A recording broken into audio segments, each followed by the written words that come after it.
Oke, selamat datang semuanya. Hari ini kita mau bahas sesuatu yang keren banget, sebuah mimpi teknologi mobil listrik yang dulu dianggap sebagai masa depan, sebuah inovasi yang menjanjikan banyak hal, tapi kok kayaknya hilang gitu aja ya? Coba deh bayangin, gimana kalau setiap roda di mobil listrik itu punya motornya sendiri-sendiri? Jadi bukan satu atau dua motor besar di tengah mobil, tapi ada 4 motor ramping yang terpasang langsung di dalam setiap roda. Ini bukan sekedar ide biasa loh, ini tuh revolusi. Janjinya sih luar biasa. Dengan tiap roda bisa dikontrol sendiri-sendiri, handling mobil bisa jadi sempurna. Terus, karena nggak perlu lagi ada poros penggerak, ruang kabin dan bagasi bisa jadi jauh lebih lega. Dan secara teori, ini adalah cara paling efisien buat menyalurkan tenaga langsung ke jalan. Keren kan? Tapi, nah disinilah misterinya muncul. Kalau idenya sebegitu brilian, kenapa ya sampai sekarang hampir gak ada mobil produksi massal yang pakai teknologi ini? Apa yang salah? Inilah pertanyaan besar yang akan kita coba jawab bareng-bareng. Jawabannya, ternyata mimpi indah soal motor di dalam roda ini harus berhadapan dengan bukan cuma satu tapi 5 tembok raksasa. 5 masalah fundamental dari dunia nyata yang akhirnya menghentikan mimpi ini. Yuk kita bedah satu persatu. Jadi, ini dia kelima tembok penghalangnya. Tembok fisika, tembok daya tahan, tembok biaya, tembok efisiensi, dan yang terakhir, tembok bisnis. Ini adalah rintangan-rintangan yang ternyata terlalu tinggi buat dilompati. Kita mulai dari yang pertama dan yang paling dasar. Oke, kita mulai dari tembok fisika. Ada satu konsep yang penting banget di sini, namanya massa tak berpegas, atau kalau istilah kerennya, unsprung mass. Gampangnya gini, ini tuh berat total dari roda, ban, rem, pokoknya semua yang ikut naik turun bareng roda pas mobil lewat jalan yang nggak rata. Masih bingung? Oke, kita pakai analogi simpel. Coba bayangin kita lagi lari. Lebih enak pakai sepatu kets yang ringan atau sepatu buat kerja yang berat? Pasti pilih sepatu kets kan? Kaki kita jadi lebih lincah dan nyaman. Nah, mobil juga ngerasain hal yang sama. Roda itu ibarat sepatunya mobil. Jadi, intinya begini, nambahin motor yang berat ke dalam roda itu artinya nambahin unsprung mass secara drastis. Akibatnya, wah ini jadi mimpi buruk buat pengemudi. Suspensi jadi kewalahan, mobil jadi terasa kasar dan gak nyaman, handlingnya jadi aneh dan gak stabil. Dan yang paling bahaya, ban jadi lebih gantang kehilangan cengkraman ke aspal, yang artinya jarak pengereman jadi lebih panjang.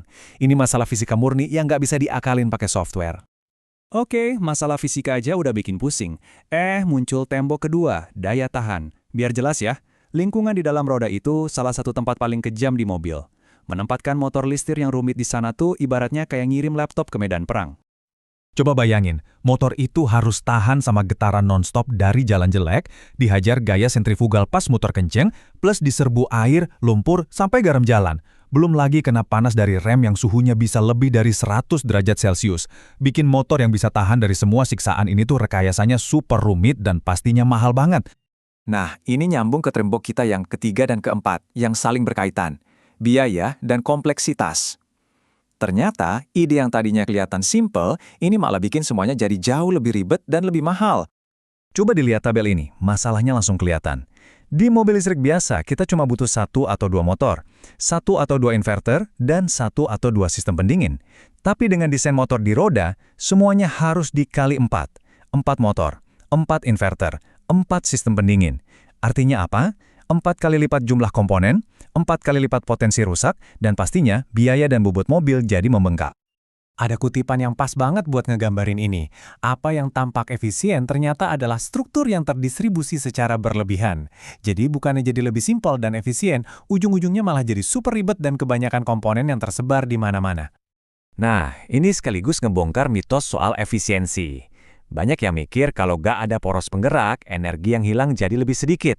Padahal kenyataannya, efisiensi gabungan dari 4 motor kecil itu lebih rendah daripada 1 motor besar yang terpusat. Ditambah lagi butuh kabel lebih panjang dan sistem pendingin yang rumit. Total energi yang terbuang malah seringkali jadi lebih besar. Oke, kita udah bahas fisika, daya tahan, biaya, dan efisiensi. Tapi masih ada satu tembok terakhir. Dan ini mungkin yang paling susah dihancurin. Tembok bisnis. Ini soal realita pahit dunia produksi massal, garansi, dan tanggung jawab hukum. Coba deh kita posisikan diri sebagai produsen mobil besar. Kalau ada satu motor roda yang rusak, ini tanggung jawab siapa? Produsen motor, produsen ban, atau produsen suspensi? Garansinya gimana? Proses recall-nya? Wah, ini bisa jadi mimpi buruk logistik. Belum lagi, ini kan mengubah struktur dasar mobil. Artinya harus ngulang semula proses sertifikasi keselamatan yang super mahal dan makan waktu. Resikonya terlalu besar. Jadi, setelah kita berhasil menembus kelima tembok tadi, apa dong kesimpulan akhirnya? Analisis ini membawa kita pada sebuah putusan yang menurut saya sangat jelas dan menarik. Kalau kita bikin rapornya, ya kira-kira hasilnya bakal seperti ini. Soal ide dan konsepnya, nilainya tinggi. Potensi performa yang ditawarkan, wah, sangat tinggi. Tapi, begitu kita ngomongin soal kepraktisan di dunia nyata, nilainya langsung anjlok, jadi sangat rendah. Kesenjangan antara potensi dan kepraktisan inilah yang membunuh teknologi ini. Dan ini dia intisari dari semua pembahasan kita. Sebuah kalimat yang kuat banget. Mimpinya sudah benar, lokasinya yang salah. Ide buat mengontrol setiap roda secara independen itu brilian. Kesalahan fatalnya cuma satu, memilih lokasi yang paling buruk untuk menaruh motornya, yaitu di dalam roda itu sendiri. Terus, apa ini artinya mimpi itu mati gitu aja? Tunggu dulu. Ternyata enggak. Seperti banyak ide hebat lainnya, mimpi ini gak benar-benar mati. Ia hanya berevolusi. Mari kita intip sedikit bagaimana ide ini terlahir kembali. Para insinyur sekarang lagi mengembangkan konsep baru yang disebut e-corner unit. Coba bayangin, motor, suspensi, rem, dan kemudi semuanya diintegrasikan jadi satu modul. Nah, modul ini dipasang di setiap sudut mobil, tapi yang paling penting, lokasinya ada di luar roda. Dengan begini, kita bisa dapat banyak keuntungan dari motor roda, tapi tanpa kena masalah fatal soal unsprung mass dan daya tahan tadi. Ini solusi cerdas yang mengambil mimpinya dan memindahkannya ke lokasi yang tepat. Dengan teknologi material yang makin ringan, motor yang lebih efisien, dan kontrol AI yang canggih, konsep e-corner unit ini punya potensi besar jadi standar baru di masa depan. Jadi, pelajaran dari mimpi yang gagal ini justru membawa kita ke pertanyaan baru yang menarik.